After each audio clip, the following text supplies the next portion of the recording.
Good evening and welcome to The Report with me, John Rees. In tonight's programme, we'll be looking at a plan to force around 1 million members of the persecuted Rohingya Muslim minority in Burma to relinquish their identity. But first, the crisis surrounding US-led coalition efforts to counteract the Islamic State in Syria. Clashes between Kurds and the Islamic State group have intensified in the Kurdish town of Kobani. Nasli Tazi has more on this story. Despite US-led coalition efforts to counteract the Islamic State group's advance across Syria, clashes between Kurdish Syrians and IS group fighters have intensified in the Kurdish town of Kobani, north of Syria. Responding to the latest advance by IS fighters were Syrian Kurds, taking to the streets and expressing dissent against both IS and Turkish Prime Minister Tayyip Erdogan, whom some accuse of aiding the IS group. Whilst tensions continue to simmer, dissenting voices could also be heard over the Turkish side of the border as confrontations between Kurdish protesters and Turkish police grew acrimonious in the Turkish town of Cizre after protesters attacked police with petrol bombs and firecrackers last Saturday. Turkish security forces responded by firing water cannons and tear gas grenades to quell protesters who had set armoured police vehicles ablaze. Border fences were torn down as Kurds from across Turkey flooded into where clashes were happening in defence of Kobani. So far, attempts by Turkish Kurds and Kurdistan Worker Party affiliates to enter into Syria to help combat IS fighters has been disallowed and even thwarted by Erdogan's government. The latest clashes are but one of several effects born out of the latest round of coalition airstrikes, seeing Kurdish Syrians denouncing what they describe as an ineffectual aerial campaign that has failed to push back IS fighters from Kobani. The symbolic and strategic importance Kobani holds has been a significant factor in mobilising Syrian Kurds and reigniting widely held pan-Kurdish sentiments.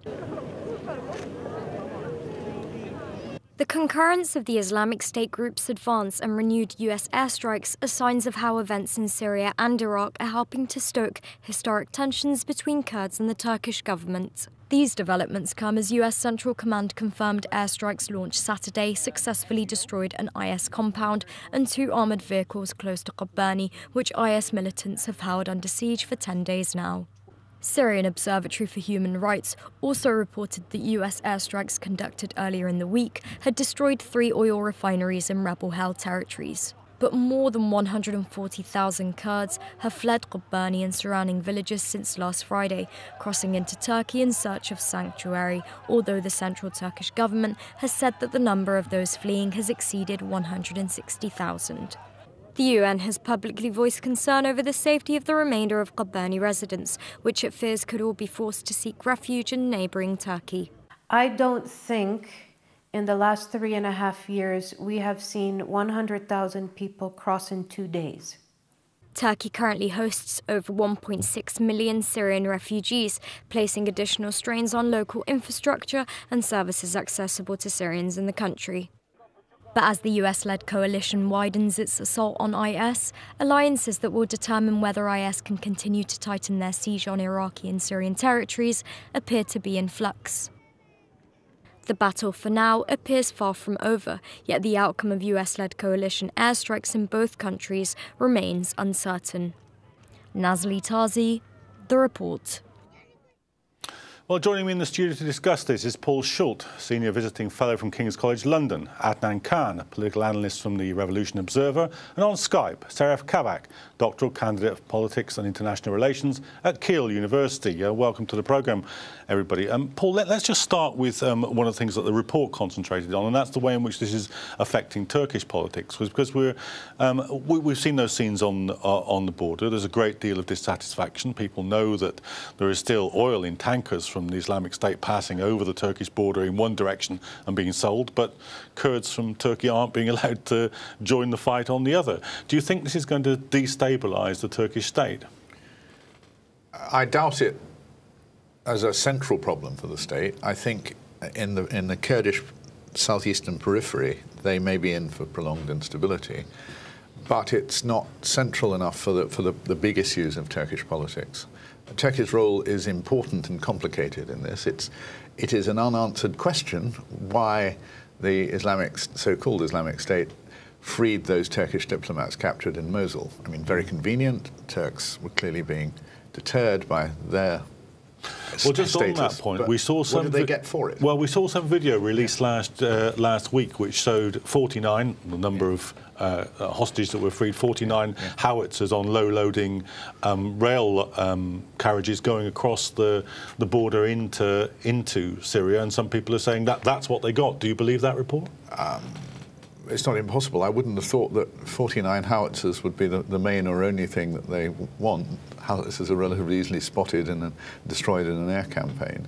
If there was some kind of payoff, which of course the Turks deny, then I guess it would be more complicated than that. But it is a very strange event. And then what do you make now of the situation with IS in Syria? Can the Kurds defend the Kobani enclave? It's going to be difficult. Obviously, ISIS have been on the march in Iraq, as we've seen. They weren't actually too far from the Kurdish capital in Iraq until American airstrikes started. These are hardened fighters. They've got experience, and they've had quite a lot of success in the north of Syria, especially in Raqqa. So unless really, I think, somebody comes to their saviour, I think it's going to be quite difficult. Yeah. Seref, let me bring you into the conversation. Do you think that the airstrikes are having the effect that they're supposed to have? Because we saw at least one report, one TV report indeed, over the weekend with the correspondent looking out at the villages in front of the Peshmerga front lines in northern Iraq and saying, look, there are 40 villages out there, 34 of them are Sunni villages which support IS. If those villages get hit, it'll glue those two groups together, won't it? I think that has a point, because that kind of problems cannot easily be beat by the hardcore military means. And still, I would support a military support to the coalition against the ISIS. We should look for some grounded solutions to that. What do you think those might be? Yeah, I think they might have some unintended results as well, because this is not just a terror problem. It is obviously a terroristic attack towards the Kurds and minorities, but also those people have some grounds. The Sunni problem within Syria and Iraq has not been solved, so it doesn't give a solution yet. Do you think, Paul, that's the case? That while there is no solution, there hasn't been a solution to the sectarian divide, that the bombing will simply push ISIS and the Sunni rebellion closer together? Depends how well it's done.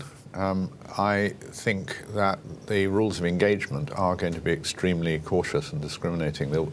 We've seen press reports that the British rules will be the same as they are in Afghanistan, which is if there's any risk at all of killing civilians, you don't do the strike. And we know that some tornadoes are already turned back because they thought. Indeed, yes.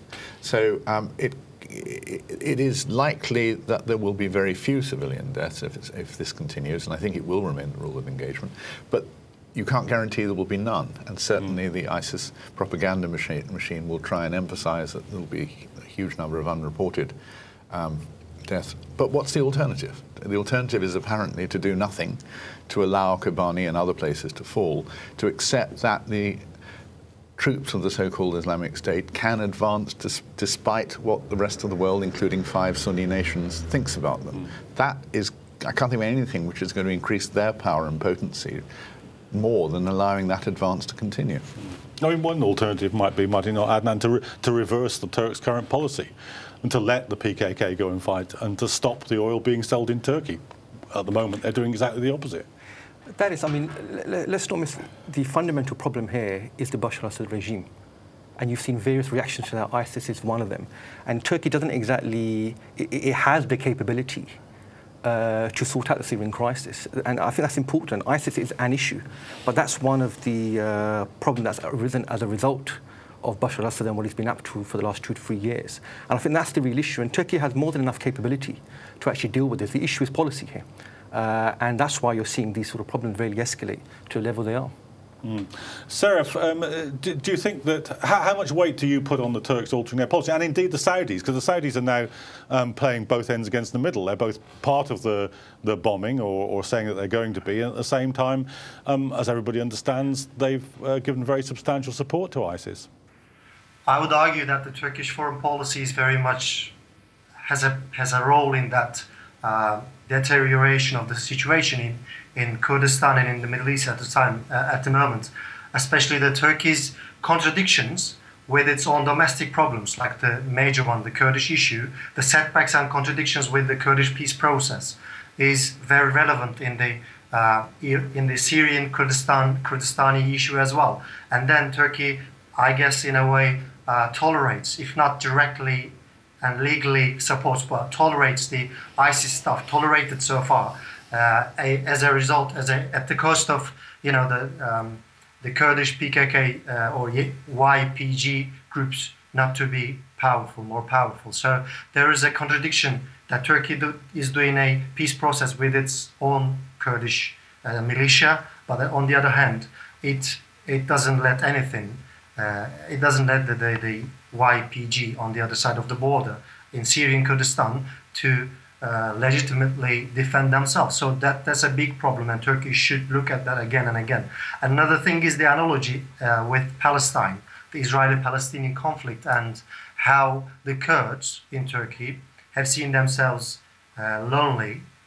I mean, just like the Palestinians. And when the conservative Muslim majority in Turkey are supporting the Palestinian cause, when it comes to the Kurdish cause, the massacre is almost like a genocide, is not supported, is not being seen well by the government. So the Kurdish question is going in a really bad side, I would say. So Turkish government should reconsider their policies and their mentality. Okay, Paul, what do you make of the British involvement in this? We had a lot of fuss around this, but currently the British have deployed less people, less planes than there are in a Red Arrow display squadron. So is this something which is primarily meant to give political cover to the Americans and is going to make zero difference to the military situation? I mean, even the former deputy head of NATO was saying this.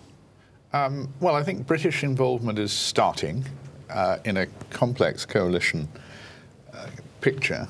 We've only got 3 squadrons of Tornado GR6s. One of them has been deployed. We've got electronic warfare aircraft and reconnaissance aircraft, and it is widely suggested that there are special forces on the ground doing targeting. So you think this is the end of the wedge? Well, not necessarily in terms of the big numbers of boots on the ground, as the cliche goes, but for ramping up other efforts, like helping the Americans and others to try and create an effective Iraqi army. 100,000 has been mentioned as a number that needs to work. So I think the UK is going to get involved in that because we're thought to be rather good at it.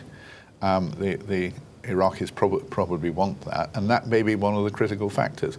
There's no shortage of aircraft, I think, yet. The Americans have got lots of carrier planes, and the French are there, and the Australians are arriving with F-18s. And the Saudis have 700 of them. Well, I've heard that 700, that's a George Galloway figure. I wouldn't necessarily believe that. It's about maybe 2 to 300 are some of the estimates I've seen. Yeah, but they haven't necessarily got the trained pilots to use all of them. So there isn't a shortage of aircraft. There may be a shortage of intelligence and targeting information. And I can't see that there's any big gain by sending lots and lots of British planes to be in an area where there's plenty of aircraft. Okay.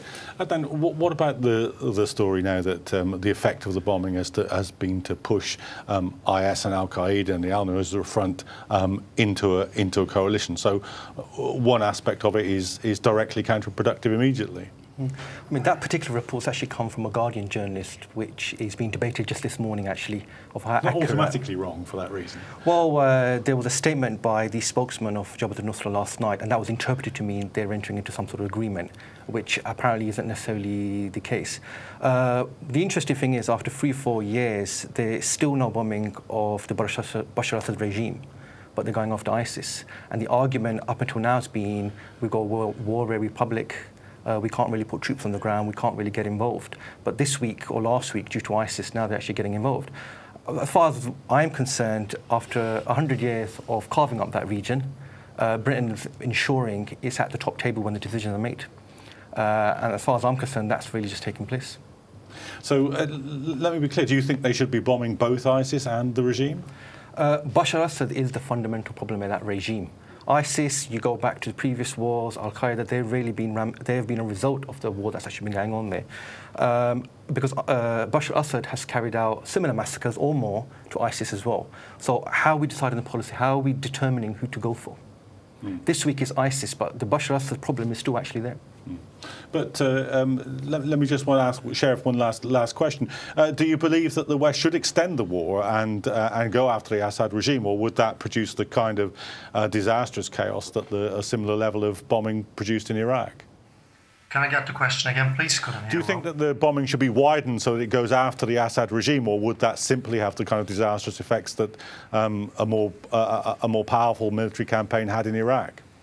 Yeah, I think it would be a disaster because it would widen and would, put the numbers up and up, the numbers of the frontiers that you have to fight. So it should be kept very much to the point and not like the Iraqi disaster, like the American invasion of Iraq. It would give similar results. So I would think the more brutal terroristic attacks of ISIS, which is a genocidal campaign, obviously, should be stopped by either through airstrikes or through some ground level ones, but not to that extent to fighting with the regime, because the regimes everywhere which are corrupt and horrible, even the seemingly relatively more democratic regime in Turkey has huge problems, democratic problems and deficit. So will we fight the government now in Turkey? So it's not to that extent. It should be stopped in times of emergency, I would say, which is the ISIS case now, just now. OK, well, we're following developments on this story very closely and we'll bring you an update tomorrow. But now, Mariana Pope-Wiedemann.